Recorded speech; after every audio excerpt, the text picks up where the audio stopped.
Okay, this is tape 4 with Arno Motulsky. You were telling me that you were part of a group that was taken in Right. 1940. So this is the day the Germans attacked Belgium. All the German nationals were put to the police station. They took us to a barracks, spent the night, put us on trains to take us further south, away from the German attackers. And this was a horrible trip in the sense that we were in just goods wagons, not regular passenger trains, and they'd written on the trains, fifth columnist, German pigs, and things like that. So as the train went slowly on the tracks, people threw, glass and eggs, things. The population just being attacked by Belgium, they gave the idea they were fifth columnists and Germans and so on. And they wouldn't give us anything to drink properly. The soldiers who took us, they were very upset against the Germans, and we were the Germans. So, and one time they stopped and said, "Give us your containers, whatever you have." We thought they'd give us something to drink, so they smashed the glass containers, and we were in very bad shape on this very long trip of a couple of days. Some people went crazy. One man all the time said, "I want a small bottle of water and a big bottle of Coke," or something like that, and just that was a very horrible, one of the most horrible experiences emotionally. There was 40, 50 people in a cattle train, sort of, not being able to go to the bathroom properly, and just the smell and being thirsty, and that was awful. Were you able to take anything at all with you? You mean there? Yeah, I guess we had some small thing. It's interesting. I don't recall. We certainly didn't have a suitcase or anything. I might have had a small pack. I must have had something. Did you talk to anybody on that trip? Well, you talk to the people who happen to be around you. But I remember I sort of withdrew into a shell. I felt I didn't want to talk. And I also thought, maybe rightly, that the more you don't move and don't do anything, you conserve energy. Maybe that'll make you, if something bad happens, you might make it longer before you get real sick with it. So I remember really completely not just sitting there, not doing anything, not talking, and just being there. What happened to your family at that time? Well, my mother, my brother, and sister, they went back. Well, they didn't. They took me to the police station. Then they went back home, and they stayed in their places, in their rooms, in Brussels. Now, let me get back to my story before I can, because temporarily their story comes later with what happened in Brussels. So we finally ended up in a small camp, barracks really, in Le Vigeon, in the middle of France, near Tours, and we stayed there a few days. And I remember very well there was a French officer who was an Alsatian Jewish man. He was very nice to us. He realized what was going on, that most of us were Jews, and they gave us little something to eat.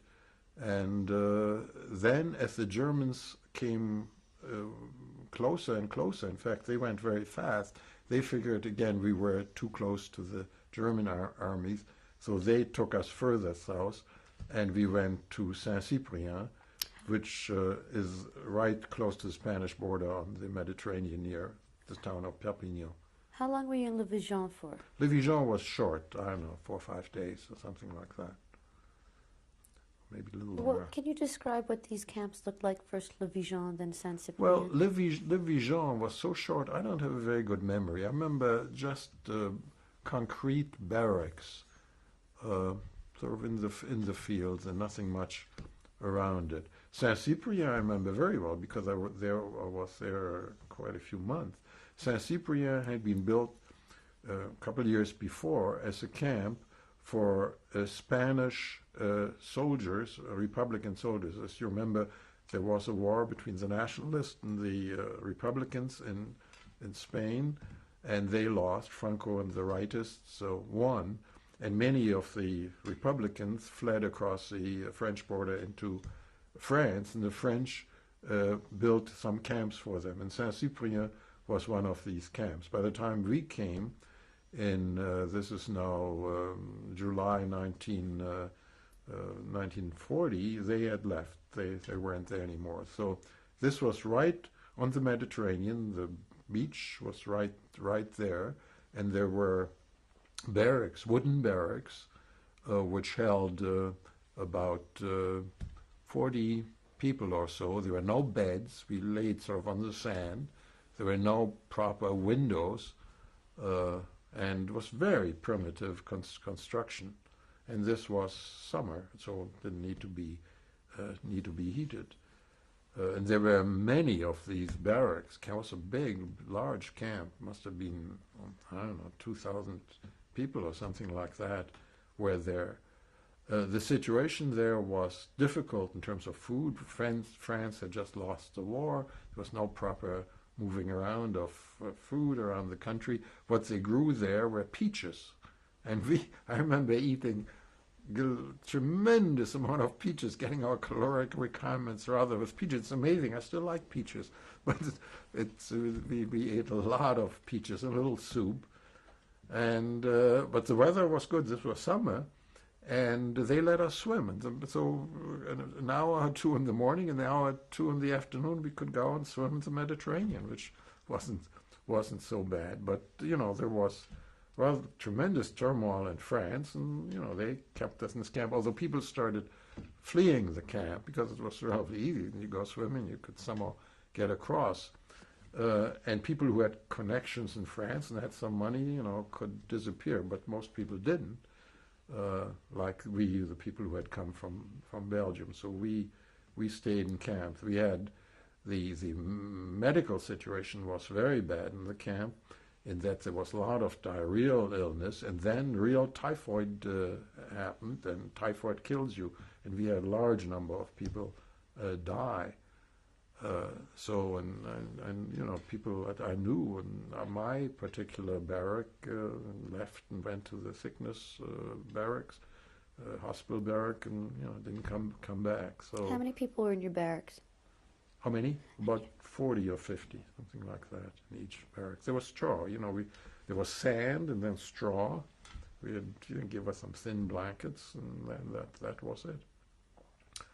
So, that was getting, I hadn't been used to that kind of life. But it's amazing, again, how rapidly, particularly as a young man, 15, I was 16 now, it's okay, you got used to that too. Did you befriend anybody? Older people certainly didn't.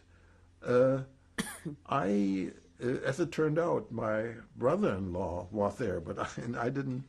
He wasn't. I never met him at that time. I didn't make any sort of bosom friend, that one person that I was with, but I was I was the youngest in the barrack. He was a 16-year-old boy, and most of them were men in their 30s, 40s, 50s, 20s, whatever. So they took a little care of me. And I was quite friendly with many of the people. There was no anyone who became my particular mentor. What did you do to pass the time?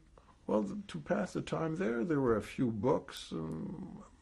There were some courses there were lectures, and there were some language courses. Though I don't think I took any language course, but I went to lectures, and I remember one lecture series was given by a physicist, Peter Prinksheim, and to learn a little bit about physics. And I can tell you a very interesting story about him later, which is amazing in a sense. After I got to Chicago in 1941, I found out that Prinksheim was working at the University of Chicago, and I guess it was 1942. And I figured, I don't know, I was a young guy, he was a big professor, but I thought we had shared this experience. Why don't I go and say hello to him, exchange experiences? And I called him up, and he said, okay, a little hesitant first, but I figured, well, I was a young guy. And so, but he said, okay, come over. And he talked to me and told me a little bit. He was working on photosynthesis and this and that, and it was rather awkward, the whole thing. But I described it to my being a young kid, he being a big professor. Okay. Later on, I found out he was working on the Manhattan Project, right where they're making the atomic bomb. And here a guy who's a foreigner, a German, comes to talk to this man, in a highly secret kind of situation, which was quite something. So that something that happened later. Another interesting story happened. That gets a little. Let's stay focused now back on okay. your experience in Saint-Cyprien. So Saint-Cyprien, then I told you a little bit about the bad thing there, and as the summer ended and so on, things got worse and worse there in terms of the general living conditions. And then again, rereading my recent letters, I wrote my father, we can't really spend here for the winter. What's going to happen? The place can't be heated. But then something happened. A tremendous flood happened in the Pyrenees, and whole villages were inundated, but the camp was a little high up, and we were sort of the only island that wasn't completely inundated, but we saw cows and furniture and whole things coming down with these rivers around the camp. So that led them to figuring we can't stay there, and shortly after this flood, they sent us to another camp, Gurs. When was that? Hmm? When was that? And that was in October 1940. So we were sent to Gurs, and Gurs again had been one of those camps that had been built for the Spanish refugees, and people had been there already. But one thing that had happened, when we got there, 3 days before, the Nazis suddenly had decided to take 7,000 to 8,000 people who lived in Baden-Württemberg in Germany, every Jew, and all sent them to Gurs without telling the French.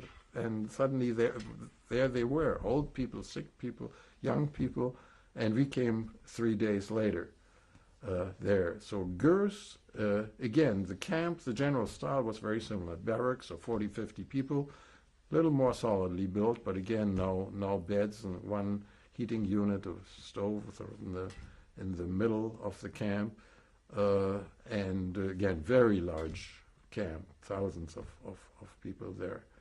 And this was close to the city of Po and not far from the Pyrenees. The weather awful, rained all the time, and it was built in a very muddy ground, so that after a little rain, you couldn't walk properly anymore, because each time you walked, you went into the mud up to your ankles. So it just was awful getting going out. You had to go out. How were the conditions different if they were in Gurs than? How were the conditions different in Gurs if they were from Saint-Cyprien? Well, the food situation got worse because the winter came and thousands of people there, and we were hungry all the time. That was, one of the big memories of Gurs is being hungry.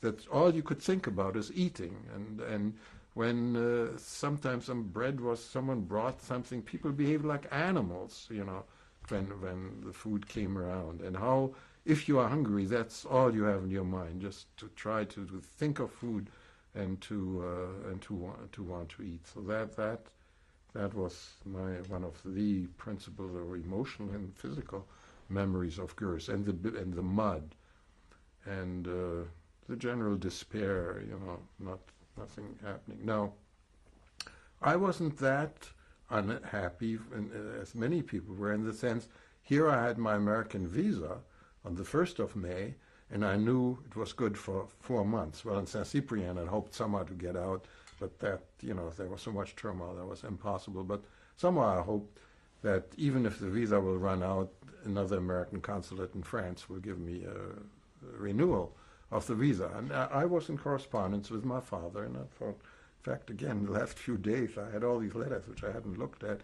He kept them all when he died and gave them to me, that I wrote to him about Gurs, Saint-Cyprien and Gurs and all the details.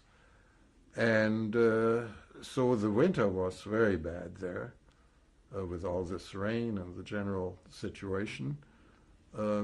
I did a little work there in an office. I'd forgotten that. Sometimes they used me, and I had to write letters and things of that sort. But otherwise, there wasn't really much to do. There were some lectures, but not as much as I recall from Saint-Cyprien. So it was possible then to get in touch with the American consulate in Marseille and to write him, here, I have my visa, can I have it renewed? And they said, well, not that easy, and so on, we'll see. But the French authorities who interned us in these camps, they want to get rid of us. And if you could show them that there was a chance that you might leave the country, they would let you go to a camp close to Marseille, so you could go to the shipping lines and to the consulates and things like that. So my having this visa was very good. I said, here's a chance. And so later, in early 1941, in February or March, they allowed me to leave Gurs and to go to Les Milles, which was a brick factory which had been emptied and now was used for refugees. Actually, it had been used earlier. Actually, that's quite another interesting story, that the famous German writer Leon Feuchtwanger, who in fact later was helped by Varian Fry, and he wrote a whole story how he got across and so on. He had been interned in Les Milles, and he wrote shortly after the war a story about the devil in France, I think is the name of the book. He writes in some detail about his experiences in Les Milles, so it's the same Les Milles. But more interesting still, last year when I was in France, I saw they had a new movie called Les Milles. And I looked, Les Milles, what is it? And it's a story about what went on before we were there, how they took some of the Germans, now they try to get out. And it's sort of a rather interesting movie. And Gretel and I went to see it. And it was very interesting. We were the only one other couple in the movie. And they looked at us, and I said, I was there. I've seen all this. So that was an interesting experience. So we were in Les Milles, and one could go to Marseille with a streetcar, and then, but you had to walk a great deal with all this. And the American consulate then took my papers and said they'll work on it. But there were problems. They were worried that the Germans who want to go to America might be not Jews or political, but might be Nazis and things like that. So they were a little concerned about letting us out. How is it that you were allowed to leave Les Milles? Leave to do what? To go and take care of business. Well, this was part of the deal in Les Milles. Les Milles was a camp they called a transit camp, where you got a pass to leave the camp to go to Marseille, to go to the consulate. And they let you go for the day. And what if you didn't come back? And come back. Well, some people, might have fled, and some did flee, but, they figured, this one way of letting you go. So that was strictly on the up and up. In fact, they were very nice to me again. I was sort of getting tired of not doing anything, and I knew there's a university in Aix-en-Provence, which is close to Les Milles, not far from Marseille, and I went to the camp commander. I said, here, I'm a young student, and although, I hadn't graduated high school yet, I'd like to do something for my mind. I'd like to go and audit university courses. And I convinced him, and besides going to my visa to Marseille, I was able to go and listen to lectures at the university in Aix-en-Provence. How had the conditions changed from Gurs to Les Milles as far as the food situation situation was better, the hope situation was better now, because everyone in Les Milles was someone who, somehow was able to get out. And there was the end in sight, that the American visa might come, and we knew they were ships. Now that was a very difficult situation, because this is now in 1941. The war is going. America isn't in the war yet, but there weren't, and you had to avoid the Germans, the neutral ships, or this or that, and there are French ships that went to Martinique. That was the idea. Martinique's the French territory, and quite a few ships from Marseille went to Martinique. So they said that's a good way of going, and so in fact I got passage on a ship to Martinique, but then they declared for some, I don't know the detail, Martinique went out. And so you had to find a ship. Now, in the meantime, you wouldn't get a ship's passage unless you had the visa to go to America. And finally, I did get the visa then, based on my previous visa, and my father being in Chicago. And I could go to a shipping line and say, here, I have the visa, I'm ready to go most any day, if you can if you find passage. Well, finally, one of the shipping line found a ship for me to go from Lisbon to New York. Sounded great, but it took $350. Well, it took several things. It took the $350 to get the ticket, and it took a transit visa to go from France to via Spain and to Portugal. First problem was to arrange for the transit visas. Well, they want to know first you have to have a ticket, so ticket problem became really the most important problem. So I wrote to my father. I had a little money he had sent me, but I certainly didn't have $350.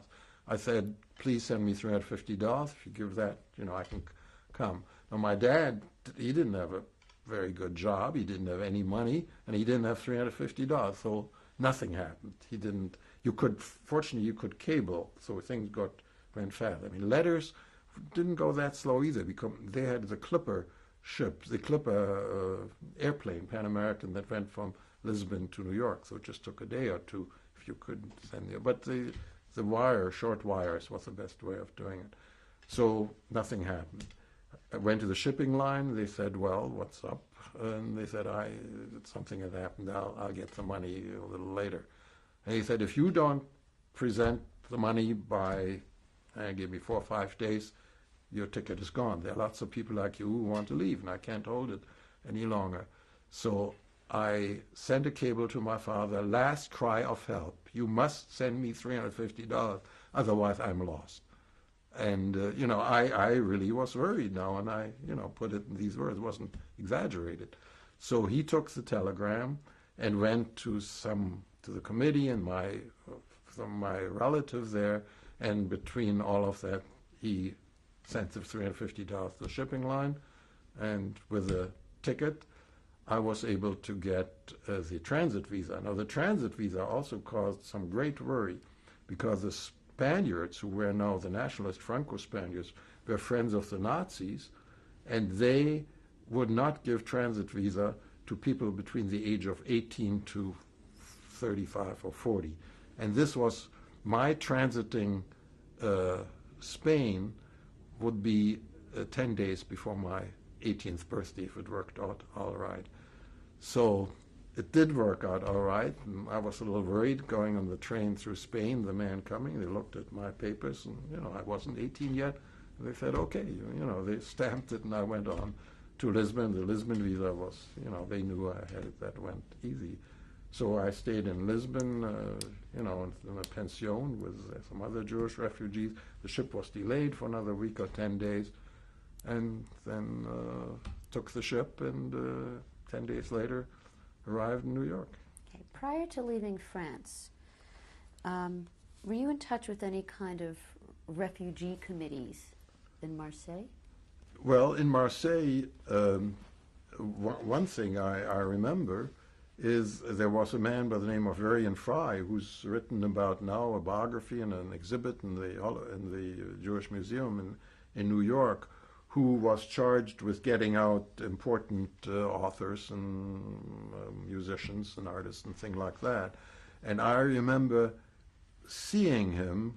Now, I don't remember, I went to his office, wherever he was, an hotel room probably, and but he didn't do anything special for me, because I was a 16-year-old boy, and he had more important people to get out than me. And he also probably, he realized I had my visa for my father and it could be renewed and this and that, so I didn't sound like such an important case to him. But I did meet him. Do you remember the conversation that you had? I don't remember distinctly what conversation we had, no.